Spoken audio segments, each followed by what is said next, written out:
I think we have a fascinating panel here about how the U.S. defense industry is racing to innovate just like Silicon Valley companies are. Most of you know there was a time when most of the world's leading-edge technological inventions happened here in the U.S., right in America's government-sponsored labs.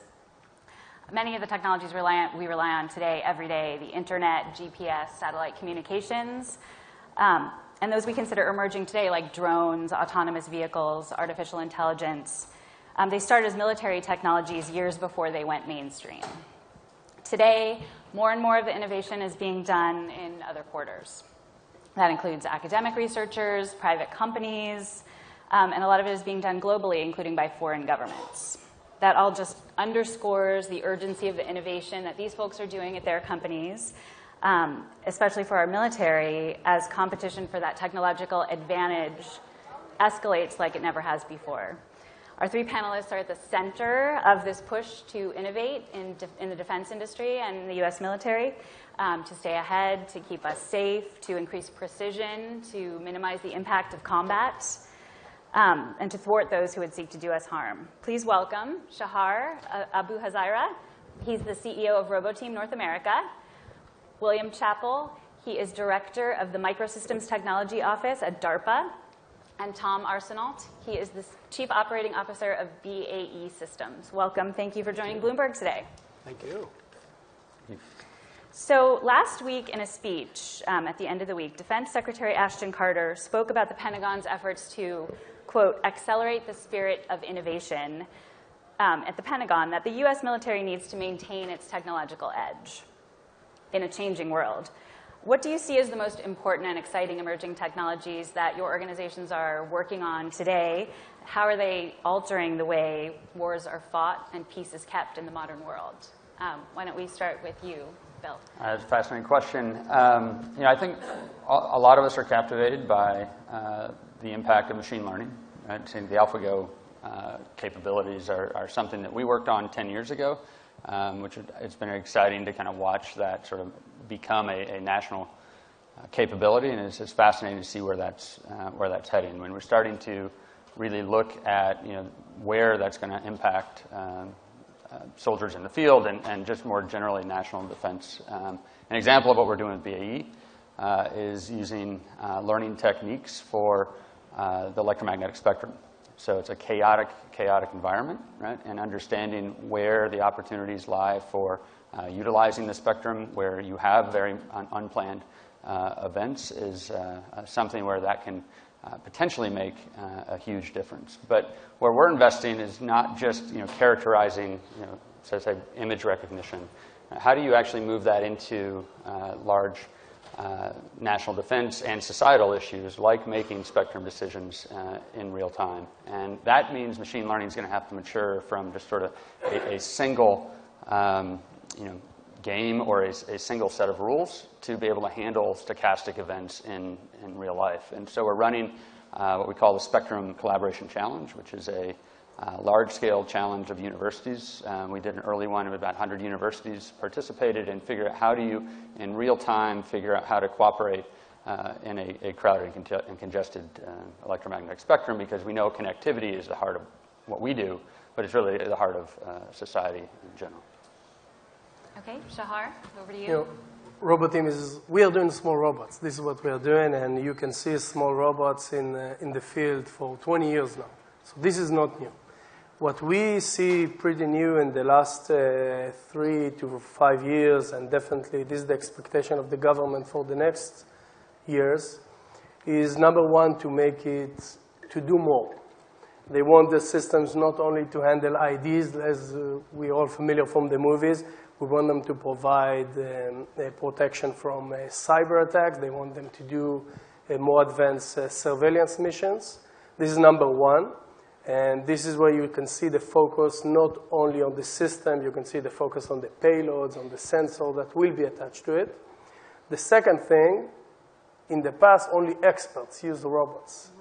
Today, the government wants everybody to use it. It means to make it simple, intuitive, very, very easy to operate. This is a lot of software work, a lot of autonomy into it. And number three, this is, of course, cost, which always bothers the government. part of the technologies to make it affordable. This is what we are doing in Roboteam. I have a question before we go over to Tom. When you say that the robots might actually work to stop cyber attacks and do more surveillance, are you talking about, I mean, tell us a little bit more about that. Are you talking about, for surveillance, are you talking about drones or some other kind of robotic technology? Actually, it's both. This is because the mission are going to be more unique, and the data that will be on the platform will be more and more, let's call it sensitive. So this is why they're starting to talk also about cyber and about systems, and also to use the systems as something that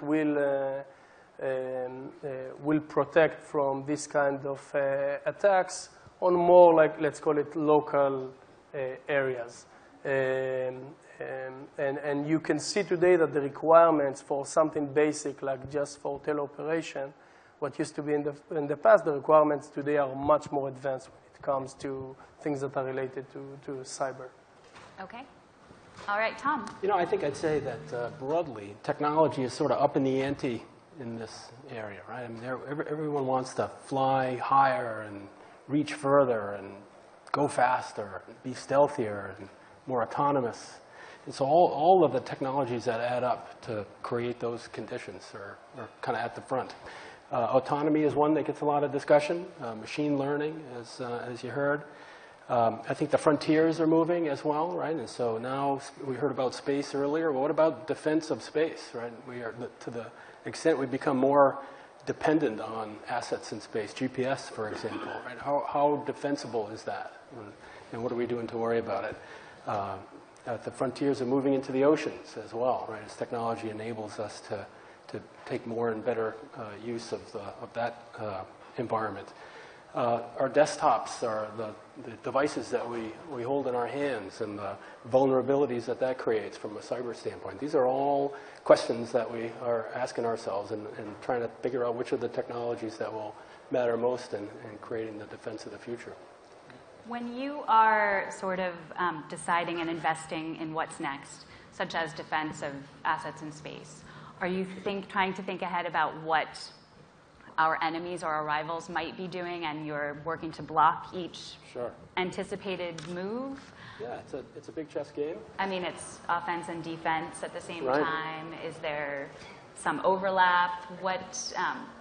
Is this new era of competition where foreign governments have a lot more resources to pour into their own military technologies, and they're doing more innovation of their own, how has that changed the way that you all approach innovation? How has it changed your work that your organizations are doing? Do you really feel that it's a more competitive environment these days? Absolutely, absolutely. I think I'd ask my colleagues as well, but I think the point around technology being such a sort of exponential enabler, right, in the spread of technology around the world and the access to technology, dual-use technology, all of these things are creating an environment where the competition is as great as ever, in my view.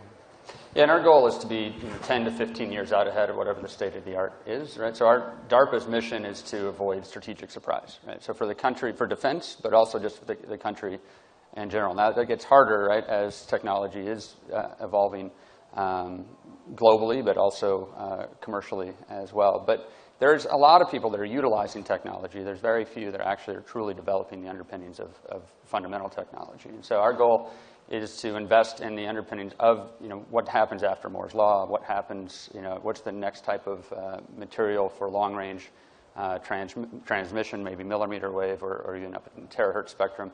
Right, so for us, our job is to look out at a much longer range than the rest of the DoD, and then that also provides sort of the national service of providing the indicators of where things are going to go. How experimental are you at DARPA versus what the DoD actually ends up using and developing? So it's really important to understand what DARPA is. It's a citizen-run organization. We really tap people from private industry and academia to come in temporarily, lead large-scale national projects. It's an opportunity for people to have national leadership and do service at the same time. So we aren't a typical government agency at all. You know exactly when you're going to leave. We give you an end date, right? We give you a lot of resources and a lot of autonomy. And so really we're a reflection on the community that actually happens to be there at that time. So we don't do any work ourselves, right? We're really a enabler for the broader community, whether that's federal research labs, but more likely universities and private organizations. And we've got a lot of great work in Silicon Valley today, as an example. Right? We both chase things that are, especially in the basic electronics domain, which is kind of where my funding goes. Right? There's a huge amount of overlap in regards to what next generation processing needs to look like, what next generation sensors look like. So we actually have the most boring tours in the world are to come to DARPA, right? It's really a government. There are tours. Or if you want one, you can look at our file cabinets if you want. But it's not. That's not the point. We're truly an enabler of the communities that we serve. Okay. And Shahar, it looked like you had something on that topic. Yeah, I think that in a way we are almost the opposite, because we are trying to provide solutions for the problems they have today, tomorrow. This is what Roboteam is so unique. We are doing that. Part of what we are doing is making sure all our team is ex-military. Software guys, hardware guys, all developers are like ex-military. Roboteam is partially Israeli, which is easy to find in Israel. It's harder over here. And what we are doing is trying to understand the problems today and solve it tomorrow very fast, and to make sure that we are doing more practical solutions, less than something that will be mature only 5 and 10 years from today. So you really respond to what the actual needs are out in the field at the moment, and you're in contact with the people that are actually doing the work, and then what's the typical response time? I mean, even if you can't tell me exactly, like months, a year, like how fast are your... So I will tell you exactly. Okay. I will tell you exactly. So almost 2 years ago, actually 2 years ago, during there was an operation in Israel. So over there, literally, we got, us and Tel Aviv are pretty close. We got problems from the field in the morning and trying to provide solutions at night. This is how fast, but this is, of course, not this is a unique situation. We are trying to provide it in weeks, in months. The organizations that we like to work with in the government are organizations that usually do what they call short-term R&D, which is basically provide solution in 6, 12 to 18 months, right, not so more than that. Different. Very different from DARPA, yeah.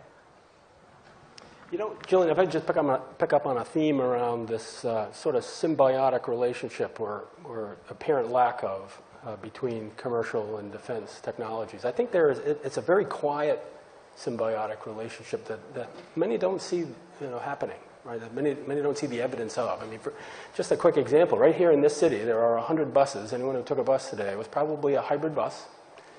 And it was, at the heart of it is a system that was developed many years ago for aircraft engine controls.